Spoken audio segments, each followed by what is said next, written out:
Au début du XXe siècle, alors que la dynastie Qing était en déclin, une construction s'érigeait au croisement des deux anciennes capitales, Luoyang et Kaifang.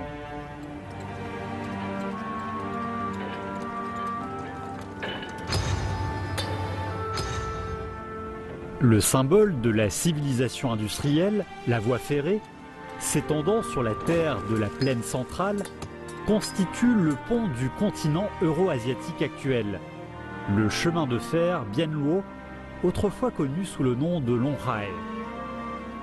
Ces rails traversent une terre aujourd'hui stérile et pauvre, qui autrefois, irriguée par les eaux du fleuve Jaune, connut une prospérité millénaire.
Les céramiques Sansai ont peut-être été exportées au Japon à ce moment-là.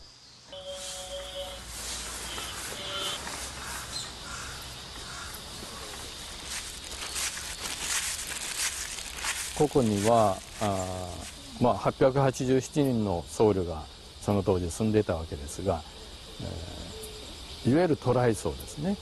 中国とかあるいはインドとかベトナム林遊と言ってたそういうところから来たお坊さんもここにいたわけですし、ここから唐に留学をした学んだお坊さんもたくさんいたということになります。その当時の国際大学。Cela explique que les artisans japonais ont par la suite produit leur propre céramique Sansai de Nara. La céramique Sansai a aussi été imitée ailleurs, dont le Sansai du Sia ou le Sansai perse. But it was copied quite well in Iraq. It was easier for the Iraqi potters in the 9th century to copy Sansai because it was a low-fired glaze and it was not so different from the kind of glaze that they were using already in the Middle East.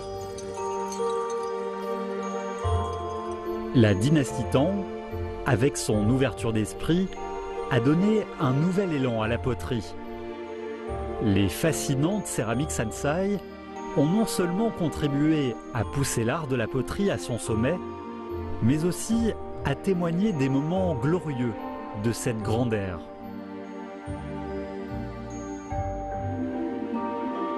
Toutefois, les céramiques Sansai des tombes n'ont nullement volé la vedette à la porcelaine Céladon et la porcelaine blanche qui sont aussi populaires.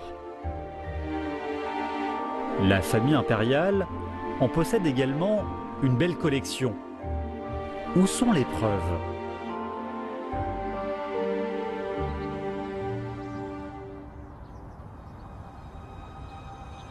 En 1957, à Xi'an, dans les vestiges du palais d'Aming, ont été trouvées des pièces de porcelaine blanche, dont une empreinte du caractère Ying attire l'attention des archéologues. Que veut dire ce caractère? Y a-t-il un lien avec la famille impériale? Selon les registres de l'ancien livre de Tang, pendant le règne de Xuanzong, il y avait un entrepôt royal privé de trésors appelé entrepôt de l'abondance de 100 trésors. Ainsi, il est probable que le caractère abondance est le sigle de cet entrepôt et que cette porcelaine faisait partie de la collection impériale.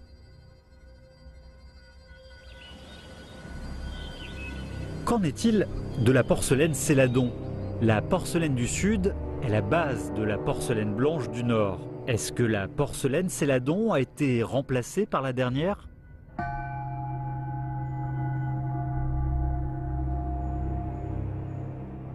Le temple Famen se situe à 100 km de la ville de Xi'an.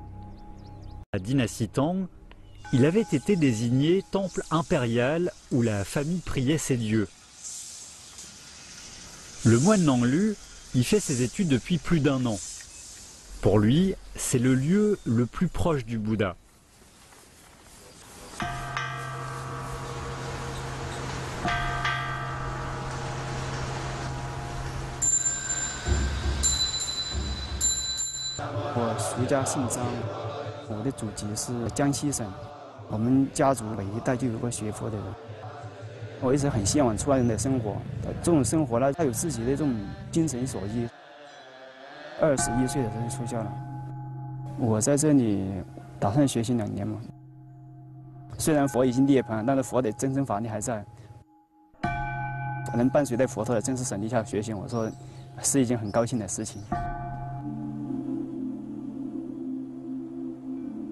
Pendant ses jours de repos, Nanglu se rend à la pagode du temple Famen. Construite en 2009, c'est la pagode la plus sacrée du monde de ses 148 mètres. Celle-ci héberge la relique du doigt du Bouddha, légende qui trouve pourtant son origine d'une autre pagode, la grande pagode de la vraie relique.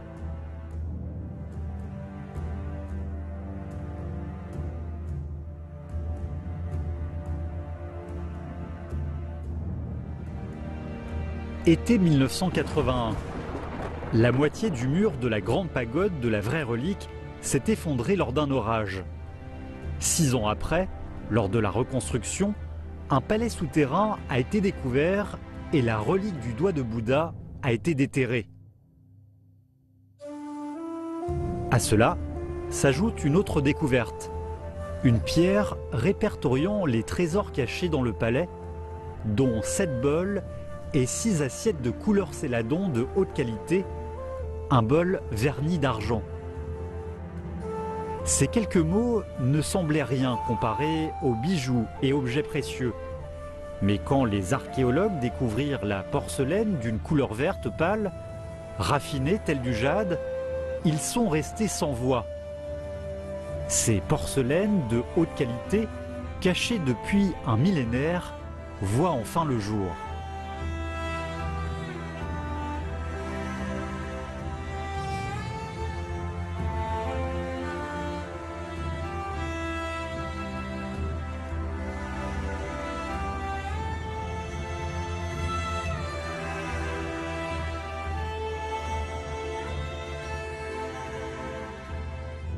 La découverte de cette porcelaine n'a pas égalé celle de la relique du doigt du Bouddha. Mais cela a créé l'émotion à l'ancien site du Fort Yue, situé à 1000 km plus loin. Dans les années 40, on affirmait que la porcelaine secrète n'existe plus, elle n'est plus en danse. Bien qu'on s'accorde à dire que la porcelaine secrète, poème nommé La porcelaine secrète du Yue de Tang, la porcelaine secrète aussi brillante que la rosée, aussi verte que l'arbre. Certains chercheurs affirment que cette porcelaine est la porcelaine exclusive de la famille impériale. Le mot Yue désignant la région productrice de la porcelaine Céladon au nord du Zhejiang. Le lac Shanling de la ville Ceci dans le Zhejiang, c'est un nom hérité de la dynastie Tang. En 1935, Cheng Wanli, le père de la poterie ancienne de la Chine, a fait sa première visite aux vestiges du Fourhuet. Il a qualifié le paysage du lac Chanling aussi vert que la porcelaine secrète.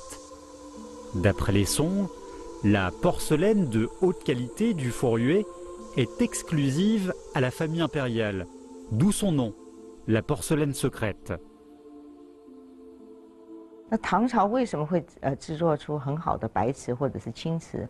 这个时候呢，他们在窑的这个本身的这个烧造里面，它有了一些改进，也就是为了要让瓷不受窑里面的灰尘的影响，它有做一个匣，就是每一件东西它放在一个匣里面。 La porcelaine céladon du Sud et la porcelaine blanche du Nord se complètent parfaitement sur la scène rêveuse de l'Empire Tang. Bien que les trésors précieux soient exclusifs à la famille impériale, la gloire appartient aux personnes au-delà du mur impérial.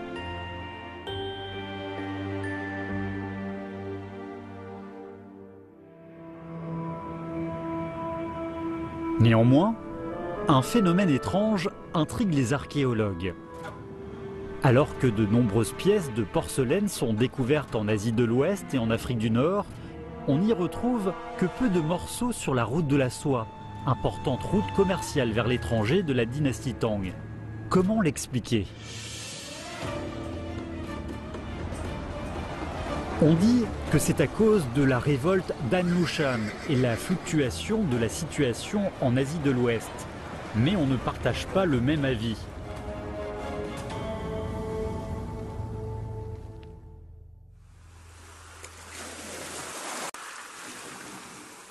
L'île Belitung en Indonésie. Les pêcheurs construisent de nouveaux bateaux pour préparer la saison de pêche des concombres de mer. Lorsqu'ils plongent sous l'eau, ils sont souvent éraflés par des objets tranchants. De nombreux morceaux de porcelaine se trouvent dans l'océan.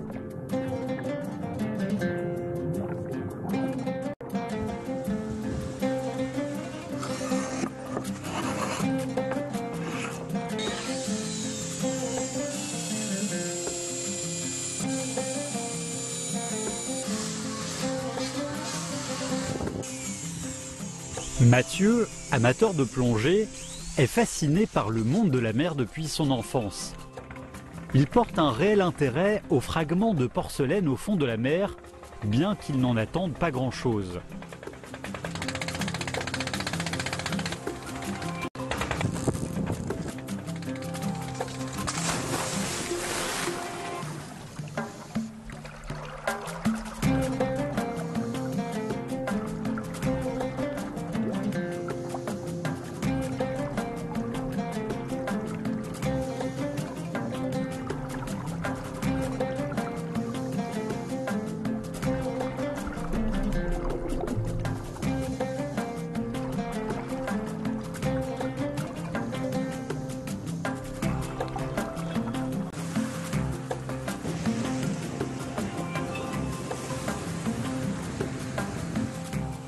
Il y a une dizaine d'années, un Allemand, Waltz, est venu sur l'île. À la différence de Mathieu, il plongeait pour repêcher les fragments de porcelaine. Cela ne choquait plus les habitants locaux. The Batu Hitam is in the Galasa Strait, as it's called, which is a traditional route to go from the South China Sea down to Java.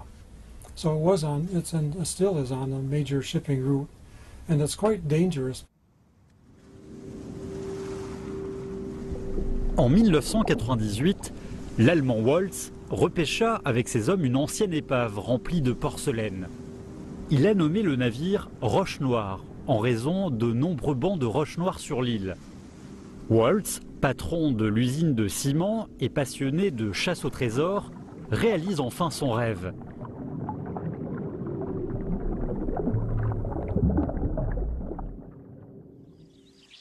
Mais peut-être il n'a pas pensé à la grande influence culturelle de la découverte du navire Roche Noire.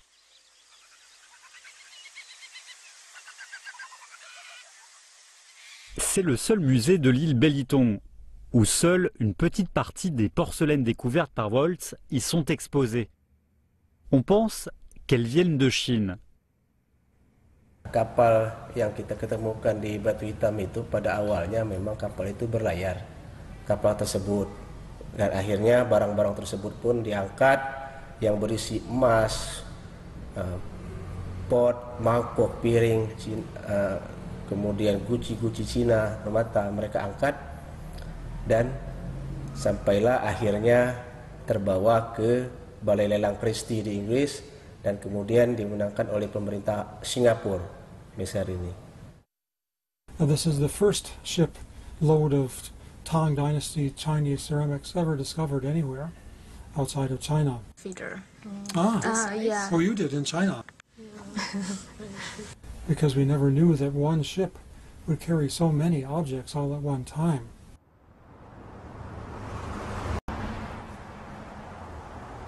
Mai 2012, le musée de la civilisation asiatique de Singapour expose pour la 6e fois les objets découverts sur le navire Roche Noire. Un total de 67 000 porcelaines a été repêché, représentant 98% des objets anciens, dont 350 porcelaines blanches, 200 porcelaines céladon et 200 porcelaines vertes avec une glaçure blanche. Le reste des 56 500 porcelaines sont des porcelaines brunes dont on ne trouve nulle trace écrite dans les livres anciens. Mais 3 porcelaines bleues et blanches laissent penser que le navire Roche Noire de la dynastie Ming.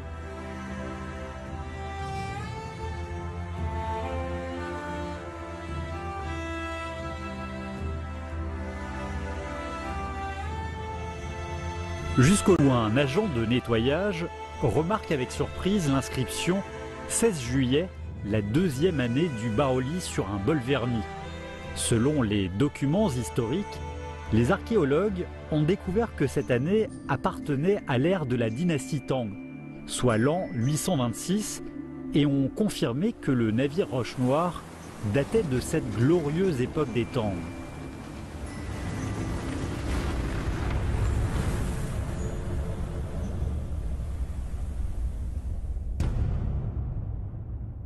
We never realized that the volume was so great of this trade in ceramics between China and Southeast Asia at this period. It also suggests that the Chinese production system was extremely efficient already. Quelle est donc la région productrice de ces porcelaines? Un autre bol en porcelaine a permis de lever le mystère. Le village Shezhou de la ville d'Aocao du Hunan.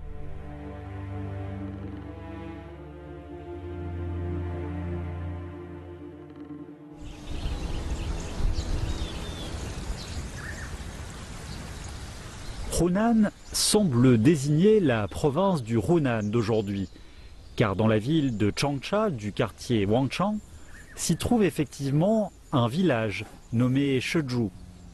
D'ailleurs, dans un poème Shezhou de la dynastie Tang, le premier vers est poterie comme ustensile quotidien.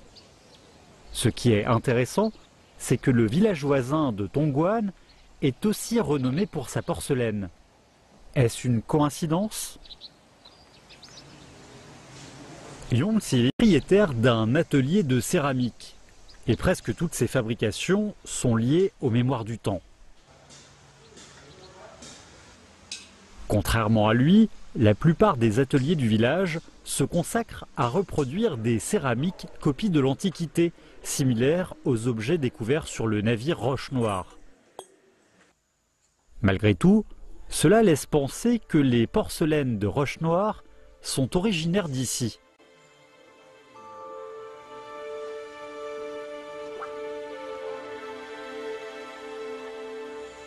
Non loin du district Tongguan, un parc national des vestiges archéologiques accueille ses visiteurs. Dans le parc, un atelier Longya restauré s'étend sur la pente sur une longueur de 41 mètres. C'est le vestige de l'atelier Tongguan de Changsha.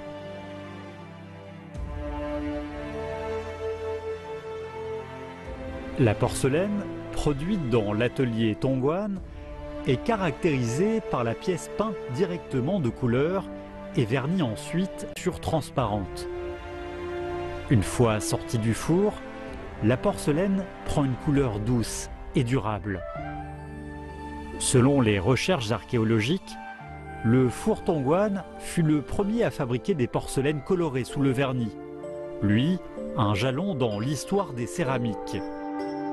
Cette porcelaine spéciale entra ainsi en concurrence avec les porcelaines céladon et blanches.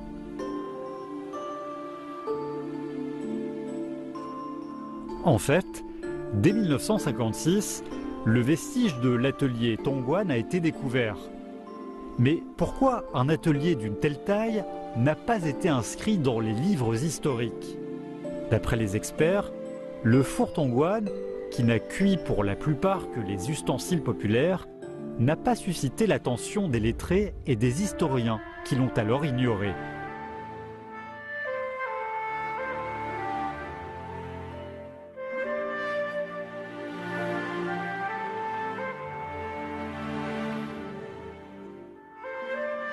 C'est peut-être pour cette raison que les porcelaines colorées de l'atelier Tongguan étaient très communes et étaient librement exportées à l'étranger.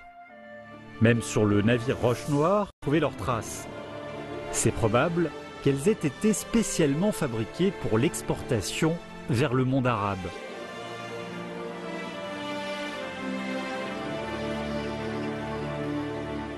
The Changsha ware was essentially an export ware, and I don't think there was much Chinese taste for it.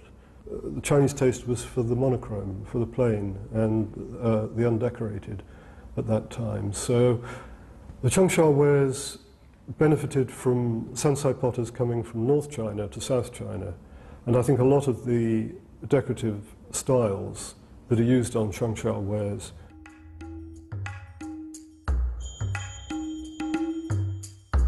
Lorsque les Occidentaux, attirés par la culture de la dynastie Tang, sont venus à Chang'an, ils raffolaient probablement des produits de porcelaine sur lesquels se trouvaient des peintures qui leur rappelaient leur pays d'origine.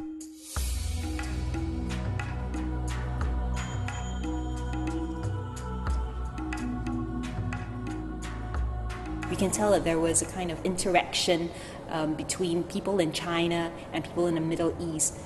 This is extremely fascinating because it was a time where there was no internet, no telephone, but people could see, you know, what was the appeal, what other people wanted. Tout ce commerce a égalé à l'industrie maritime. Selon les découvertes archéologiques, la dynastie Tang était capable de construire un navire d'une longueur de 50 ou 60 mètres équipé d'un compartiment 900 ans avant l'Europe. Ceci permettait à la fois de transporter en quantité et de façon plus stable qu'à dos de dromadaire.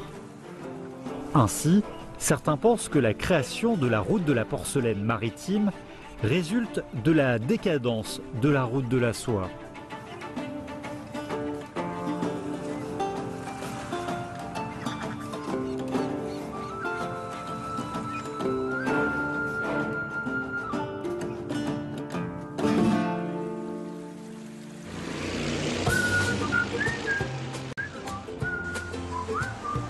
Ici est le fameux quartier chinois de Singapour, Nyo Che Shui.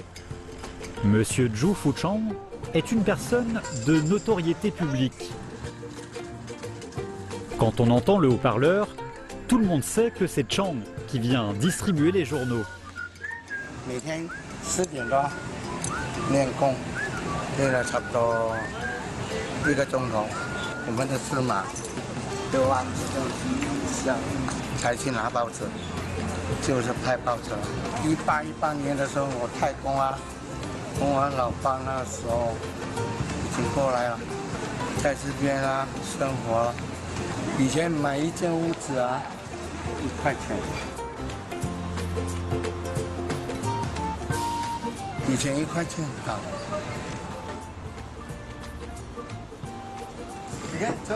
Il est venu s'installer à Singapour avec sa mère à l'âge de 8 ans et cela fait maintenant plus de 50 ans qu'il y vit.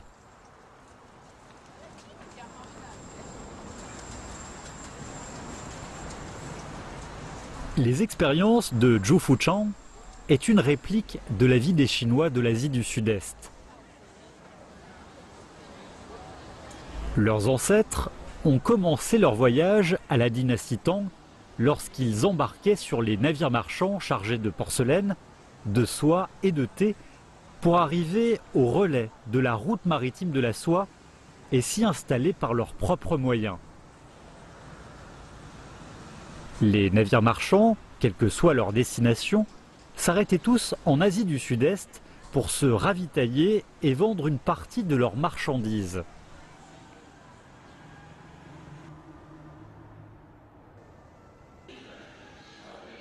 Au musée maritime de Singapour, un navire à voile arabe datant du IXe siècle a été restauré. Les recherches ont démontré que le navire Roche Noire était d'apparence très semblable à ce navire arabe. Hélas, Roche Noire n'aura plus jamais l'occasion d'accoster à bon port.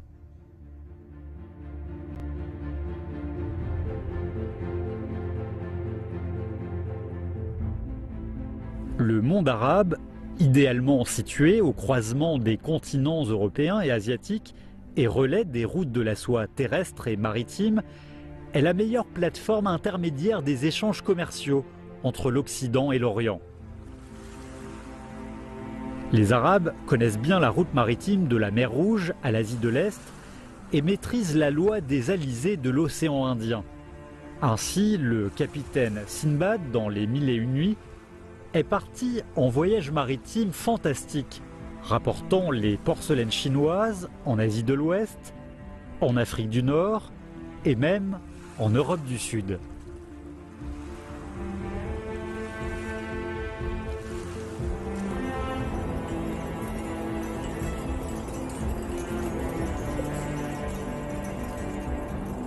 La dynastie Tang est l'ère la plus glorieuse de l'histoire de la Chine. Jouissant d'un prestige mondial, à l'image du soleil culminant de midi, elle rayonne aux quatre coins du monde. Grâce à son ouverture, elle a été celle du monde, intégrant diverses cultures. Elle a, dans une certaine mesure, suscité la curiosité et la soif de découverte du monde de l'Occident.